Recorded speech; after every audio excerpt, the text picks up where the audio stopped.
జై శ్రీ గణేష. మనం మహాభారతం చెప్పుకుంటున్నాం. ఇప్పుడు అరణ్యవాసంలో ఉన్నటువంటి పాండవులకు మార్కండేయ ముని వాళ్ళలో ఉత్సాహాన్ని కలిగించడానికి కథలు చెప్తున్నాడు కదా. ఈరోజు దుందుమారుడి కథ చెప్తాడు. దుందుమారుడి కథలో ఎలా ఉంటుందంటే, అర్ధాయుష్తో అర్ధాంతరంగా చావకుండా ఉండాలి అంటే అంటే సంపూర్ణంగా ఒక మనిషి బ్రతకాలి ఆయుష్తో అంటే ఏం చేయాలో ఈ కథ ద్వారా చెప్తారు. నిజంగా చాలా బాగుంటుంది ఈ దుందుమారుడి కథ. ఇప్పుడు చెప్తాను ఈరోజు ఎపిసోడ్లో. అదేంటంటే, హేయ వంశంలో దుందుమారుడు అనేటువంటి ఒక రాజకుమారుడు ఉంటాడు. ఇతడు ఒకరోజు వేటకు వెళ్తాడు. వేటకు వెళ్ళి ఏం చేస్తాడంటే, అక్కడ లేడి తోలు కప్పుకొని ఒక ముని కుమారుడు వెళ్తుంటే అది లేడేమో అనుకొని ఒక బాణం వేస్తాడు. అది కాస్త వెళ్ళి అతను కూర్చుకుంటుంది, వెంటనే చనిపోతాడు. చనిపోగానే దుందుమారుడికి ఏం చేయాలో అర్థం కాదు, కాళ్ళు చేతులు ఆడవు.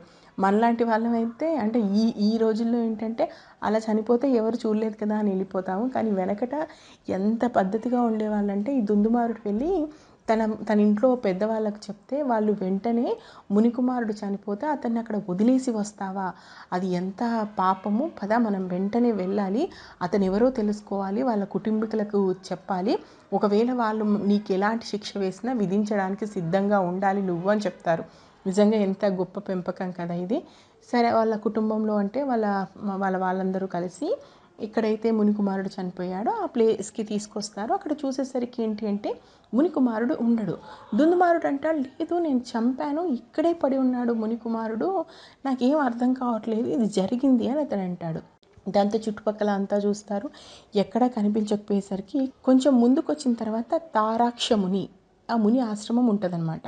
సరే, వాళ్ళు వెళ్ళి, మునికుమారుడు అంటున్నావు కదా, ఈ ఆశ్రమంలో ఏమైనా సంబంధం ఉందో మనం వెళ్ళి మునీశ్వరుని అడుగుదామని చెప్పేసి తారాక్షముని దగ్గరికి వచ్చి, ఇలా మా వాడి వల్ల తప్పు జరిగింది, దయచేసి మమ్మల్ని క్షమించండి, అతను మీ మీ మీ వాళ్ళలో అంటే మీ శిష్యులలో ఎవరైనా లేరేమో ఒక్కసారి చూసుకోండి అంటాడు. దాంతో శిష్యులందరినీ పిలుస్తాడు తరక్షకుముని. అందరూ వస్తారు. వచ్చేసరికి ఈ దుందుమారుడు ఎవరినైతే చంపాడు అనుకుంటున్నాడో ఆ వ్యక్తి అక్కడ సజీవంగా ఉంటాడు. దుందుమారుడు అంటాడు, నేను ఇతన్నే నేను చంపింది, నేను ఇతని మీదనే బాణం వేశాను, ఇతడే కదా చనిపోయింది, అదేంటి ఆశ్చర్యంగా ఉంది, ఇతను ఎలా బతికి వచ్చాడు అని అంటాడు. అప్పుడు తారక్షకుముని ఒక నవ్వు నవ్వి, నువ్వెవరిని చంపలేదు, ఏమీ జరగలేదు, నీకు ఎలాంటి పాపము అంటుకోలేదు, నువ్వు వెళ్ళిరా నాయన అంటాడు. కానీ దుందుమారుడికి, లేదు నా వల్ల తప్పు జరిగింది, నాకు ఏం జరిగిందో సరిగ్గా అర్థం కావట్లేదు, దయచేసి ఏం జరిగిందో ఒకసారి చెప్పండి అంటే, అప్పుడు తారక్షముని ఇలా చెప్తాడు, అర్ధాంతరంగా పోవడమో లేదా అర్ధాయుష్తో పోవడమో మా ఆశ్రమంలో జరగదు, మా వాళ్ళు ఎవ్వరూ అలా చనిపోరు అంటాడు. దానికి దుందుమారుడు అంటాడు, అదెలా కుదురుతుంది, అలా ఎలా కుదురుతుంది, ఎందుకు చనిపోరు, నేను బాణం వేశాను, అతనికి తగిలింది, అతను చనిపోయాడు, నాకు కళ్ళారా చూశాను అంటాడు.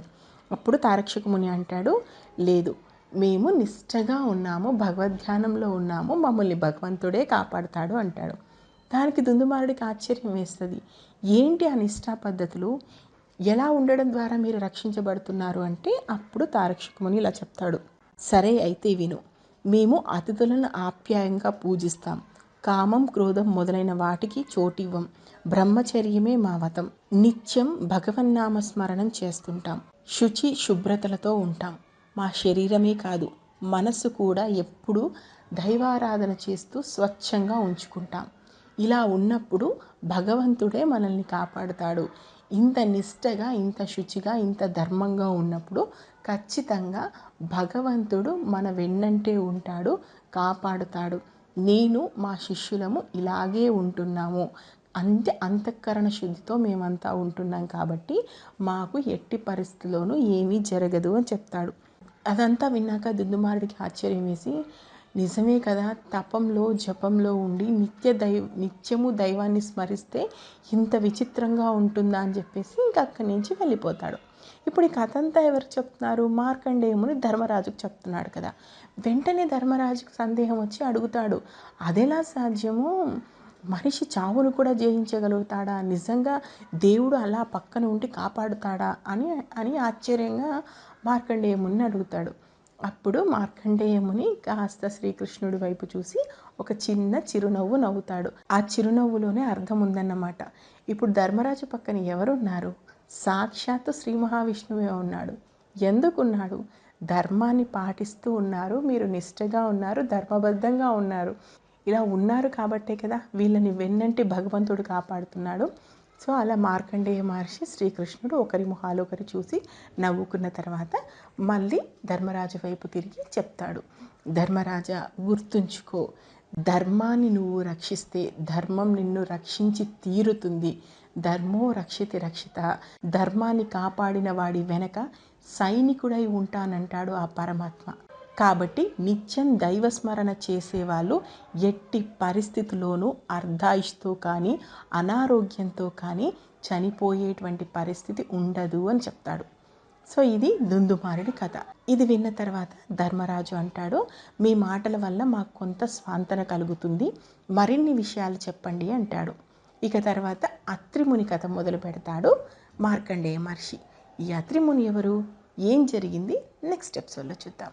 నేను మహాభారతం ఉన్నట్టు చెప్తున్నాను, ఒక్క సంఘటన కూడా మిస్ చేయట్లేదు. ఇది ఎన్ని సంవత్సరాలు పడుతుందో నాకు తెలియదు, కానీ మహాభారతం మొత్తం చెప్పాలన్న సంకల్పం మాత్రం చేసుకున్నాను. మీకు నచ్చితే ఆశీర్వదించండి. ఇక ఇప్పటి వరకు జరిగిన మహాభారతం స్టోరీ వినాలంటే నా ఛానల్లో ప్లేలిస్ట్లోకి వెళ్ళండి, అక్కడ మహాభారతం మొత్తం ఉంది. Thank you. జై హింద్.